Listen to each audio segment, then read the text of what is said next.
আমি আজ মিশো থেকে 4টে চুড়িদার নিয়েছি, তো তোমাদের সামনে সেটাই রিভিউ পোস্ট শেয়ার করব। চলো দেখিয়ে দিই। এই চুড়িদারের কালার কম্বিনেশনটা কিন্তু একদম টিয়া কালারের, আর সাদা শিপন সুতো দিয়ে কাজ করা আছে। বুকে অনেকটা কাজ আছে, হাতাতেও হালকা করে সরু করে কাজ করা আছে। প্যান্টটা একদম নর্মাল, আর ওড়নাটা কিন্তু একদম সিল্ক, একদম ভীষণ সফট সিল্ক, তোমরা দেখেও বুঝতে পারছো।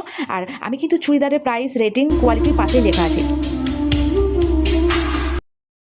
এটা হচ্ছে একদম পিওর ভায়োলেট কালার, ভায়োলেটের সাথে যাচ্ছে হোয়াইট কালার শিফন সুতো দিয়ে কাজ করা। চুড়িদারের কোয়ালিটিটা ভীষণ সুন্দর। ওড়নাটা কিন্তু সিল্কের, ওড়নাটা ভীষণ হালকা, আর প্যান্টটাও একদম নর্মাল। রাফ ইউজের জন্য খুব সুন্দর, তোমরা এটা পরে যখন তখন যেখানে সেখানে ট্রাভেলিংও করতে পারবে।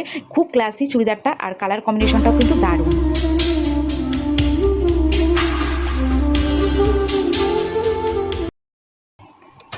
এই চুড়িদারটা হচ্ছে ভীষণ সফট সিল্ক একদম, আর কালারটা পিঙ্ক কালার, বুঝতেই পারছো। প্যান্টটা কিন্তু প্লাজো স্টাইলের, ওড়নাটাও ভীষণ সফট, পিওর কটনের চুড়িদার। এটা পরে দারুণ আরাম পাবে, কাপড় কোয়ালিটি নিয়ে কোনো কথা হবে না। আর হাত দিলে বুঝতে পারবে কতটা মাখনের মতো নরম কাপড়টা। প্রিন্টটাও ভীষণ সুন্দর। আর হ্যাঁ, আমাকে পরে কেমন লাগছে সেটা কিন্তু অবশ্যই জানিও।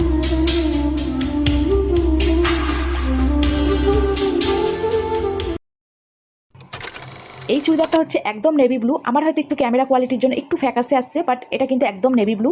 তবে কোয়ালিটি নিয়ে কোনো কথা হবে না, পিওর কটনের, এটা ভীষণ সফট। ওড়নাটাও ভীষণ সুন্দর, তবে কাজটা ভীষণ হালকার মধ্যে আছে। এটা কিন্তু রাউন্ড শেপে আছে, আর প্যান্টটাও কিন্তু একদম নর্মাল। তোমাদের যাদের ভালো লাগবে আমাকে অবশ্যই কমেন্টে অবশ্যই লিঙ্ক বলে টাইপ করবে, আমি অবশ্যই তোমাদেরকে লিঙ্কটা প্রোভাইড করবো। বাই, দেখা হচ্ছে আবার পরের ভিডিওতে। ভালো থাকবেন।